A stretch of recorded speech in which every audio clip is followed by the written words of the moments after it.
Oi pessoal, sou o professor Antônio e nessa videoaula vou falar do transistor de junção bipolar, ok? É um dos componentes que revolucionou a eletrônica, porque tamanho pequeno, não esquenta, não tem parte móvel e permitiu, a grande escalada de integração de circuitos elétricos. Bom, a principal característica do transistor é poder controlar sua corrente de saída através da variação da corrente de entrada. Observe ao lado, o bloco em vermelho é o transistor. A corrente de entrada, chamada de IB, a corrente de saída, IC. A corrente de saída é uma constante vezes a corrente de entrada, onde essa constante é o fator de amplificação de corrente do transistor redefinido no seu processo de fabricação. Então, revisando ou resumindo, controlar a corrente de saída pela corrente de entrada. Outra possibilidade é controlar a corrente de saída pela tensão de entrada. Repare, na malha de entrada apresentada por VBB, RB e a tensão entre os terminais B e E, considerando esse terminal, a tensão entre esses terminais B e E constante, equivalente à tensão de uma junção PN, podemos controlar a corrente de saída variando a tensão de entrada. Então, para esse caso, pode-se controlar a corrente de saída de um circuito através da variação de sua tensão de entrada. Outra possibilidade é controlar a tensão de saída através da variação da tensão de entrada. Repare, variando a tensão VB, variamos a corrente de entrada IB. Variando a corrente de entrada IB, variamos a corrente de saída IC. Logo, pela lei da queda das tensões, a tensão que encontramos entre os terminais C e E é a subtração da tensão VCC menos a queda de tensão sobre RC. Então, para essa configuração, podemos dizer que controlamos a tensão de saída do circuito através da variação de sua tensão de entrada. Bom, a aplicação dos transistores na eletrônica das mais variadas. Primeiro, acionar equipamento. Repare bem, um sinal de comando entra no transistor e o transistor liga o equipamento. Olha o exemplo, sinal de comando, liga o transistor liga a bobina de um relé e fecha o seu contato. Obviamente que esse contato pode ligar alguma outra carga. Nesse segundo exemplo, um circuito de comando aplica um sinal na entrada do transistor e o transistor liga um motorzinho. Nesse caso aqui, gente, é um motor de carrinho de baixa potência. Logo, acionar equipamentos. Também pode habilitar ou comandar circuitos eletrônicos. Repare nesse caso, um sinal de comando entra no transistor e o transistor habilita ou permite o funcionamento de um circuito. Nesse caso, você tem um circuito de comando que gera um sinal para o transistor Q1. O transistor Q1 liga um oscilador. O circuito de comando pode gerar um sinal para o transistor Q2 e o transistor Q2 liga um contador. Aí você pode, por exemplo, contar o número de pulsos gerados pelo oscilador. É o princípio do cronômetro. Uma outra possibilidade, amplificar sinais elétricos. Um emissor envia um pequeno sinal, pode ser pequeno tanto em intensidade quanto em potência. O transistor, e geralmente aqui é um circuito transistorizado, é um circuito com vários transistores. Ele amplifica esse pequeno sinal e fornece um grande sinal, que pode ser grande em amplitude e em potência, e vai para um receptor. O que eu quero mostrar aqui embaixo é que esse emissor pode ser um equipamento, conforme aqui mostra um microfone, ou pode ser um circuito eletrônico, Um circuito eletrônico enviando sinal para um outro circuito transistorizado. Da mesma maneira, o receptor pode ser um equipamento, como mostra-se aqui o alto-falante, ou então um próprio circuito eletrônico, o amplificador, que nesse caso está recebendo sinal do pré-amplificador. Logo, o transistor pode amplificar sinais de um emissor para um receptor. E a constituição do transistor? Como é feito? Bom, união de três materiais semicondutores dopados. O material 1 e o material 3 são dopados com a mesma impureza, pode ser N ou P. Então a região 1 é um material dopado com N ou P, e a região 3 também é dopada com o mesmo material da região 1.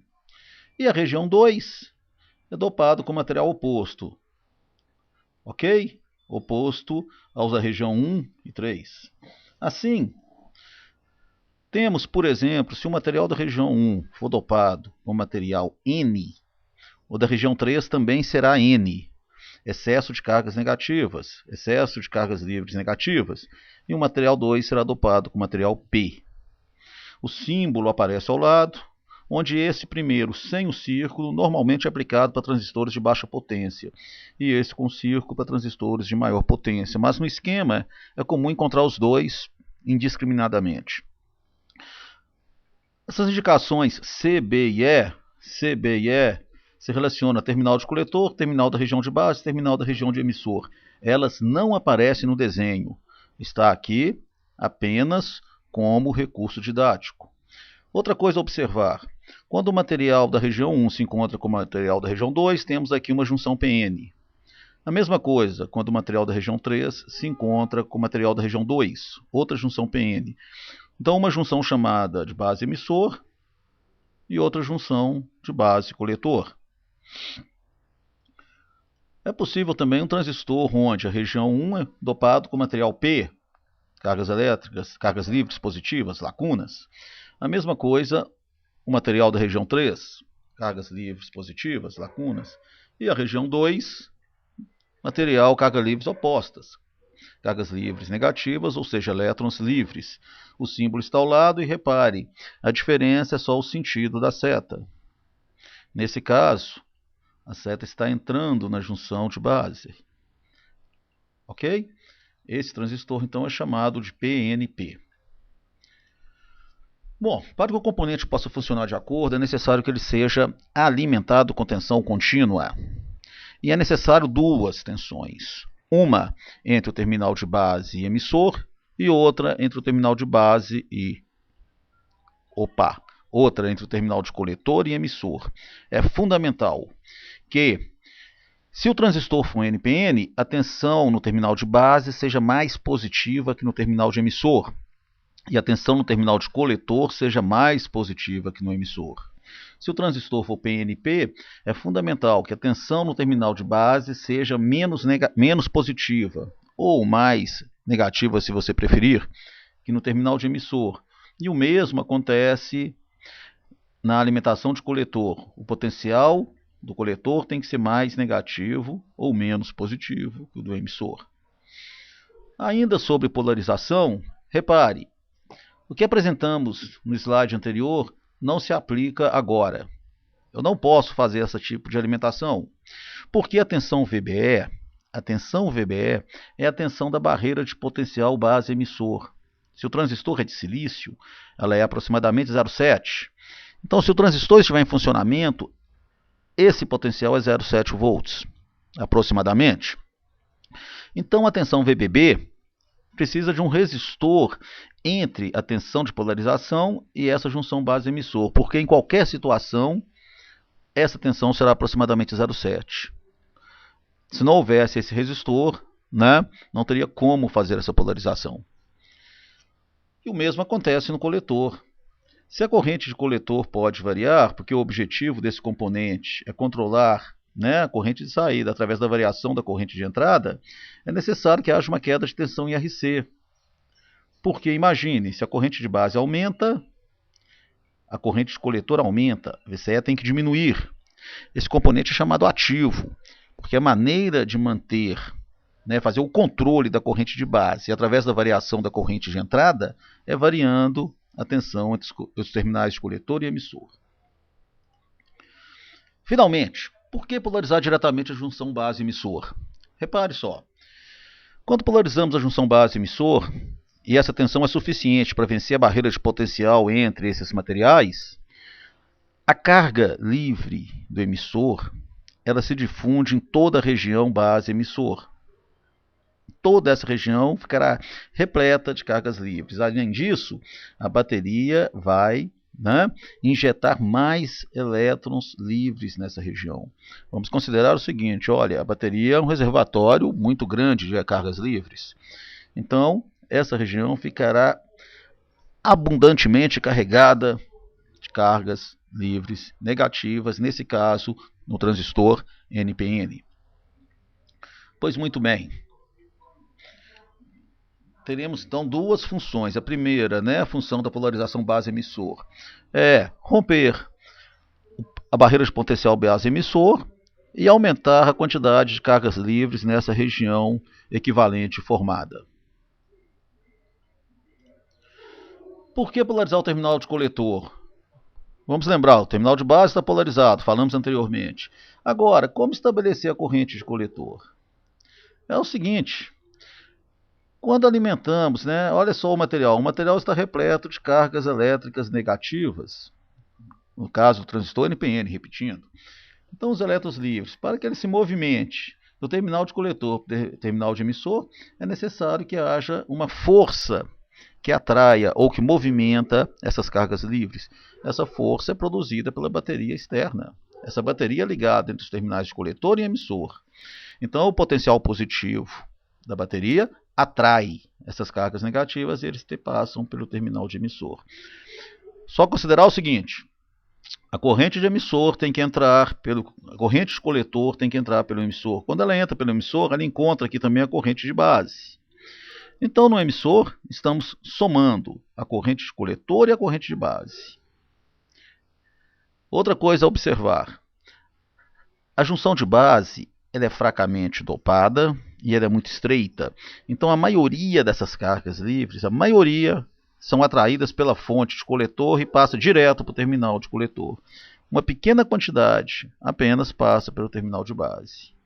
E existe a proporcionalidade entre elas, definida pelas dopagens, que é o fator beta. Bom, disso aí podemos falar que no transistor existem três correntes fundamentais. Corrente de coletor, corrente de emissor e corrente de base. Corrente de base, coletor e emissor. E que a corrente de emissor é o produto, é a soma da corrente de base e da corrente de coletor. Sabemos que a corrente de coletor é beta e de base, e esse beta é muito grande, porque depende do processo de fabricação e porque a dopagem do coletor é muito maior que da base. E do emissor também é muito maior que da base. Então a corrente de emissor se torna beta mais 1 e de base. Ok? Como o beta é muito grande, a corrente de emissor é praticamente desprezível, é praticamente igual a de coletor. Beta mais 1. Se beta é 100, por exemplo, a corrente de emissor será 101 vezes a corrente de base e a corrente de coletor 100 vezes de base. Então, a corrente de emissor é praticamente igual a de base e assim é considerada na maioria das aplicações. Bom, então é isso aí. Falamos das principais características do transistor, da relação entre suas correntes e de como polarizá-lo. Agora é com vocês. Faça os exercícios propostos para essa quinzena e, tendo dúvidas, fórum. Na maioria das vezes o tutor estará lá para responder a vocês. E, havendo necessidade, eu também colaborarei nessa